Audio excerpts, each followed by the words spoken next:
नमस्कार दोस्तों, आज हम बात करेंगे मध्य प्रदेश के किसानों के लिए एक बड़ी खबर। अब बिना किसी झंझट किसान और भूस्वामी मिलकर टाउनशिप डेवलपमेंट के मालिक बन सकते हैं। सोच रहे होंगे कैसे?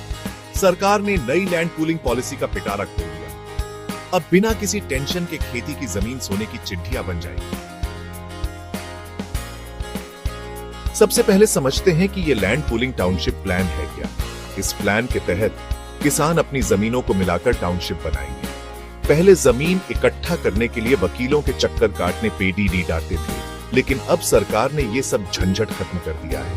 अब ना तो किसानों को अनुबंध करने की जरूरत होगी और ना ही सरकारी दफ्तर के चक्कर काटने पड़ेंगे। मतलब साफ है, काम होगा आसान और मुनाफा दोगुना। अब आप कहोगे कि ये नई स्कीम है और ये सवाल उठना भी लाजमी है, कहीं ये भी कोई चुनावी जुमला तो नहीं? बिल्कुल नहीं, ये कोई चुनावी वादा नहीं है, बल्कि एक ठोस योजना है। ये लैंड पूलिंग स्कीम पहले से ही देश के कई राज्यों में चल रही है और काफी कामयाब भी है। महाराष्ट्र, गुजरात और अन्य राज्यों में इस योजना ने किसानों की जिंदगी बदल दी है। हमारे मध्य प्रदेश के मुख्य सचिव जी ने कहा है कि महाराष्ट्र जैसे राज्यों में पहले से ही लैंड पूलिंग नीति लागू है और वहां के किसान इसका भरपूर फायदा उठा रहे हैं।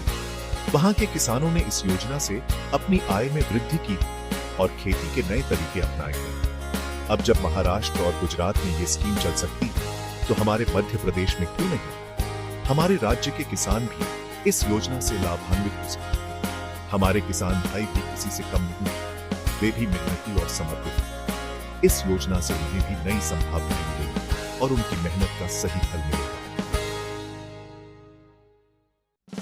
अब आप सोच रहे होंगे कि यह स्कीम कब लागू होगी। सरकार इस पर तेजी से काम कर रही है। हाल ही में एक बैठक में तय किया गया कि इस टाउनशिप नीति में कुछ छोटे मोटे बदलाव किए जाएंगे ताकि यह मध्य प्रदेश के हिसाब से फिट बैठे। बदलाव के बाद इसे सीनियर सेक्रेटरी कमेटी के सामने पेश किया जाएगा और मंजूरी मिलते ही यह स्कीम लागू हो जाएगी। अब सवाल यह उठता है कि यह नीति किसानों और निवेशकों के लिए क्यों फायदेमंद है। इस नीति के तहत किसानों को अपनी जमीन बेचने की जरूरत नहीं पड़ेगी। वे अपनी जमीन पर ही मालिक बने रहेंगे और टाउनशिप के मुनाफे में हिस्सेदार बनेंगे। इससे किसानों को अपनी कृषि भूमि का बेहतर उपयोग करने और अधिक मूल्य प्राप्त करने का मौका मिलेगा। इस नई नीति से किसानों, भूस्वामियों और निवेशकों को कई बड़े फायदे होंगे। किसानों को अपनी जमीन बेचने की जरूरत नहीं पड़ेगी। वे अपनी जमीन पर ही मालिक बने रहेंगे और टाउनशिप के मुनाफे में हिस्सेदार बनेंगे।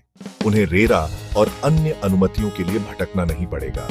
किसानों को अपनी जमीन बेचने की जरूरत नहीं पड़ेगी। वे अपनी जमीन पर ही मालिक बने रहेंगे और टाउनशिप के मुनाफे में हिस्सेदार बनेंगे। उन्हें रेरा और अन्य अनुमतियों के लिए भटकना नहीं पड़ेगा। सारी जिम्मेदारी टाउनशिप डेवलपर की होगी। वे अपनी जमीन पर ही मालिक बने रहेंगे और टाउनशिप के मुनाफे में हिस्सेदार बनेंगे। उन्हें रेरा और अन्य अनुमतियों के लिए भटकना नहीं पड़ेगा। सारी जिम्मेदारी टाउनशिप डेवलपर की होगी। इससे किसानों को अपनी कृषि भूमि का बेहतर उपयोग करने और अधिक मूल्य प्राप्त करने का मौका मिलेगा। उन्हें रेरा और अन्य अनुमतियों के लिए भटकना नहीं पड़ेगा। सारी जिम्मेदारी टाउनशिप डेवलपर की होगी। इससे किसानों को अपनी कृषि भूमि का बेहतर उपयोग करने और अधिक मूल्य प्राप्त करने का मौका मिलेगा। सारी जिम्मेदारी टाउनशिप डेवलपर की होगी।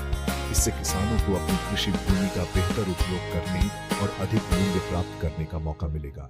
रियल एस्टेट निवेशकों के लिए भी यह एक सुनहरा अवसर है। किसानों को अपनी कृषि भूमि का बेहतर उपयोग करने और अधिक मूल्य प्राप्त करने का मौका मिलेगा। रियल एस्टेट निवेशकों के लिए भी यह एक सुनहरा अवसर है। उन्हें टाउनशिप डेवलपमेंट के लिए आसानी से जमीन उपलब्ध हो जाएगी और सरकारी इंजीनियरों से भी नहीं जूझना पड़ेगा। रियल एस्टेट निवेशकों के लिए भी एक सुनहरा अवसर है। उन्हें टाउनशिप डेवलपमेंट के लिए आसानी से जमीन उपलब्ध हो जाएगी और सरकारी इंजीनियरों से भी नहीं जूझना पड़ेगा। इस नीति से निवेशकों को भी फायदा होगा, क्योंकि उन्हें एक स्थिर और सुरक्षित निवेश करना है। टाउनशिप डेवलपमेंट के लिए आसानी से जमीन उपलब्ध हो जाएगी। सरकारी इंजीनियरों से भी नहीं जूझना पड़ेगा। इस नीति से निवेशकों को भी फायदा होगा, क्योंकि उन्हें एक स्थिर सुरक्षित निवेश करना है। यह नीति किसानों के निवेश